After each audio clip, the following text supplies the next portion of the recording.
What up, hunters? Chaos Overdrive here, and I know, the weapon creation contest is over, right? I've missed that boat. It's okay, mainly because when it was announced for the second time, I really thought to myself, what could I actually make that would be like super cool because I really held it up to the standard of the Wavering Ignition Impact. However, when I really thought about it, I couldn't bring anything to the table, especially with this being my first Monster Hunter and all that. I know a couple of you guys are definitely wanting older weapons from some of the Generations games and all that other stuff, but I didn't have any concept to go on. So I didn't do anything. And then, the contest has ended. Those guys are in final preparation for putting the new weapon out either for the 15th anniversary or the Iceborne expansion, I was thinking, well, what would I like to see added to the game along with the monsters and stuff like that? And I've pretty much mastered every weapon and played with every weapon except for Lance. Sorry, Lance users. No offense. It's boring. Anyway, but I was trying to think, what could you add that would add a fresh experience alongside an exhilarating hunt, like the other weapons already provide you? So the first thing I thought about was a scythe. That just came to mind off rip. It's too cool not to be a Monster Hunter. Now I know a lot of other people will agree with me and say, yes, Chaos, a scythe would be totally dope to hunt with, but that's usually where it stops and starts. Weapons cool. Hope they put it in there. Hope they figure it out, right? Well, I took it a step further. I couldn't just sit back. Ideas were just flowing, especially since I do play a couple fighting games that have scythes in them, scythe users and stuff like that. They're just super cool, and I think this could be applied to Monster Hunter World. So when I first sat down and thought about it, I was like, well, let's break down how other weapons were created and how they were implemented in the game. So in this whole thing, this is basically going to be a weapons guide for a weapon that doesn't exist. But it's still cool. I've come up with everything that you guys can kind of like theory craft, and of course later on I would love to hear some feedback from you guys. But going into it, I thought about a couple key points. One, what does it take to make a weapon?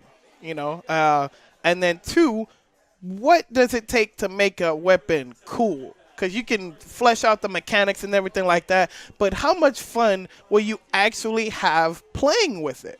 So the first couple things, and especially what this video is going to break down, are the attacks and speciality, like why to even run the weapon, right? The super move or superpowers, just like super elemental amp discharge and zero sum discharge, stuff like that. That final, why should I be doing big damage with this, right? Of course, I'm going to cover how you move with the weapon and everything like that, right? And then I'm going to give you some afterthoughts, like how can we collab with other, IPs like we have in the past with Dante and The Witcher and all the other things, right? But we're going to go over that right now. So the first thing I thought about was the mechanics of the weapon, right? What can this weapon do? Why are we putting it in the game? How fun it is to hunt with it, right? So first off, the uniqueness about this weapon that no other weapon in the game has is the fact that I want this to be a throwable weapon. Yeah, Insect Glaive can fling the bug at you and stuff like that, right? But I mean an actual, like, you take it and just chuck it at the monster and hit it dead on, and then it returns to you, like some cool stuff like that. So let's first talk about long-range combat. So for long-range combat, I was thinking more like how you do with Insect Glaive and can aim with one button and shoot with another. However, I want you to be able to charge the weapon, maybe about 2 levels, pressing another button to charge it up, and then dependent on your level, depends on the DPS that it's actually going to do and the animation. So at its first level, at your base, just like quick chuck, right? It's just going to strike the monster and then retract. Upon charging it to level 1, of course, it will go further. You'll get a couple spins off of it maybe, and then once again, it retracts. And of course, on the last level, it'll go to the monster, stay there for a couple spins, some real good DPS, a reason to actually charge it up while running, right? And then, of course, it retracts you. So the first thing you're going to say is, well, that's all fine and dandy, but what do you do while your weapon's out of your hand? That's where the skill comes in. You only have one option.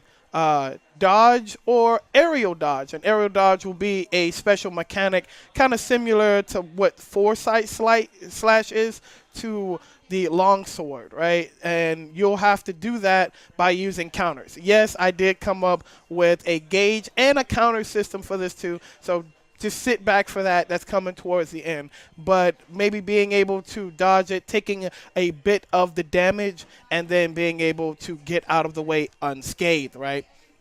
Another thing is, while you have the ability to throw it and do this DPS, is that the only thing? Am I just chucking it and retracting it kind of like a spammy insect glaive? No. The specialty, right? Now, this is what I sat and thought very long and hard on. The specialty is marked for death. That's why you aim the reticle at the monster and you do a quick ping with the scythe. Well, why is it quick? Is it going to do enough damage? Is it worth it? Well, just similar to how Hunting Horn buffs us as players, I would like Marked for Death to debuff the monster, and specifically a monster's part. So I would, as the scythe user, ping the monster, and now everybody has a chance to do added damage or part breakability to the part that we've marked for death. While active, all players will benefit from either a damage boost in just their overall character or a weakness, kind of like a weakness exploit with a little bit more on top, just for that specific part, just for X amount of time. Of course, I've thought about as well on how to do decorations and stuff like that. So to elongate the time that a part is marked, of course, we could put in stuff like maybe either item prolonger or power prolonger, depending on how that category ends up working out if it makes it in, right? But on top of that, just being able to do that alone, debuffing the monster, that changes the entire meta of how you would compose a team as well. But that's going to come later. Next, let's go to what you all want, the quick melee attacks. All right, so with your melee attacks, of course, you're going to have your light slashes, you know, kind of horizontal and vertical slashes, along with your heavy slash, right? But that's not all what you can do. Of course, similar to dual blades and a couple other weapons, you'll have a triangle and a circle button combination that'll do like a flurry that takes some of your stamina away but delivers in high DPS. So another thing that could benefit from Marathon Runner, Constitution, and Stamina Surge, right? Because I don't feel like we have a lot that benefit from that. But on top of that, I want to introduce two special moves to it. Not ultimate finishers, not like Helmbreaker, not yet. That's for later. But more like mid-slash attacks. One called Neckbreaker that I think you should be having access to after maybe executing your triangle and circle combo. Hold that down for a little while and then press R2 maybe at the end of your combo and then execute Neckbreaker. So it'll like swing down on your opponent and then yank it back. And the yank back is what you want for like the fat amount of damage. And of course, you know, you got to add a little nerf to it. Maybe you can get roared or knocked out of it, stuff like that. Second one would be Crescent Moon. So let's say at the end of your circle combo, you can charge up the last hit of your circle combo and then go into like a flipping motion with your scythe out. And maybe both of these at their last hits apply extra ailment since you'll be swinging a lot with it, both throwing it and meleeing with it, right? So it's definitely perfect for proccing status elements like sleep and para, and then of course dealing elemental damage because you'll be hitting with it further away and closer to you as well. Now we talked about gauges, so since we've mentioned the two moves, I want to also add that every time that you perform one of these moves, you actually get a level of your like X counter, right? And then when you get to 3 counters, that's when we're going to get to your last move, which is Sidewinder. This should be what you use or accumulate your counters for aside from the evade that I mentioned while you don't have your weapon. I envision this to be more like Helm Splitter, but horizontal. You'll just it's like piercing ammo, but it's a melee attack. It just goes down and just tears up the monster. But you should only be able to use it once you've accumulated counters by using the aforementioned Neckbreaker and Crescent Moon. And then once you accumulate them, you can charge R2 or something like that while you're standing still, and then eventually release it dependent on how many counters. So each level will be one of the counters that you've accumulated. Let's say we make it like max 3 counters, right? We don't want it to be broke. I don't want you to have 5 counters and you're just dodging. And no, we're not trying to break it. We're trying to make an enjoyable weapon. So every time you use one of the levels to make Sidewinder more powerful, of course, you'll get better, more hits, better damage, etc., like Helm Splitter. But the focus for this is because you're hitting so many times, and if you charge up that Sidewinder with a nice element, I'm really thinking, I know poison has definitely been something not very well looked upon in the past, like more like a novelty more than a thing that you want to inflict to a monster, right? But let's say this amplifies the poison damage done. Because, I mean, it's a scythe. Come on. When I think scythe, I think like death, the poison, destruction, degradation, right? So let's say the scythe's main tool, ailment, is not para, because we have stuff for para and sleep and stuff like that. But, like, let's say it is poison and sleep. That's what this weapon specifies in doing elements. So of course we'll have some elemental scythes as well that will definitely make up the low raw and high elemental better than dual blades does, because you'll be able to run away from the monster effectively and throw it.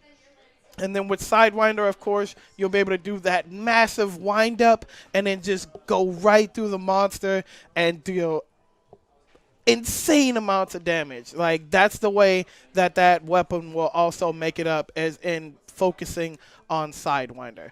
A couple more key thoughts and then we're pretty much done.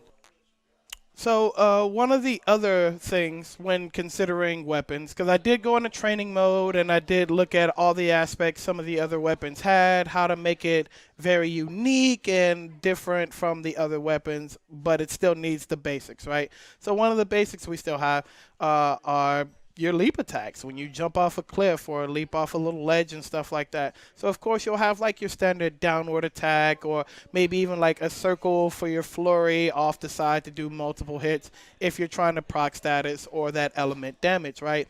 But then you'll also be able to jump off and do mark for death, or actually just throw it and then have it retract and maybe be able to still do your aerial dodge. Speaking of which, let me go a little bit more in depth with the aerial dodge. So I think you should be able to, once the weapon is out of your hand, press X or something like that to be able to perform that, as long as you have one of the aforementioned counters, right, max 3. So that way you're just not abusing it, but you're using it in very strategic points in the battle. Like that, I think that's kind of sick. Definitely let me know later. But one other thing is, while you're dodging, right, you have one attack. And it has to be pretty much at the point in contact when the scythe returns to your hand and you're still in the air. Now, let's say you've landed on the ground already and you get it back. You're back to your normal tool set. But let's say you throw it and then jump off a cliff or something like that, right? And then the monster happens to come in contact with you as you're getting back your scythe. Of course, you will have like an aerial attack as well in that regard, but it has to be only when the scythe has gotten back in your hand. So I think that's pretty broke, and that will also help leverage out how you use that counter, right? That's just the broke part. Some finishing thoughts, and then we're good to go. All right. So some closing thoughts. Really, I want the weapon to focus on heavy team play. Like, I want it to be where you're happy to see a scythe player join your ranks, right? You send out that SOS and then pop, a scythe player, and then he just lands in, starts hitting weak points for you or hitting parts that you're particularly trying to hunt for, and then you just wreck. It's just helping you DPS so much. So, you know, just really think about that. How happy are you when, per se, a hunting horn user joins your party? And outside of Behemoth and Leshen, how many times are you happy to really see a Sword and Shield support build? You're like, oh, that's pretty cool. We'll stay topped off the entire match. Um, but other than that, you're not really seeing a lot of DPS drip off from that character.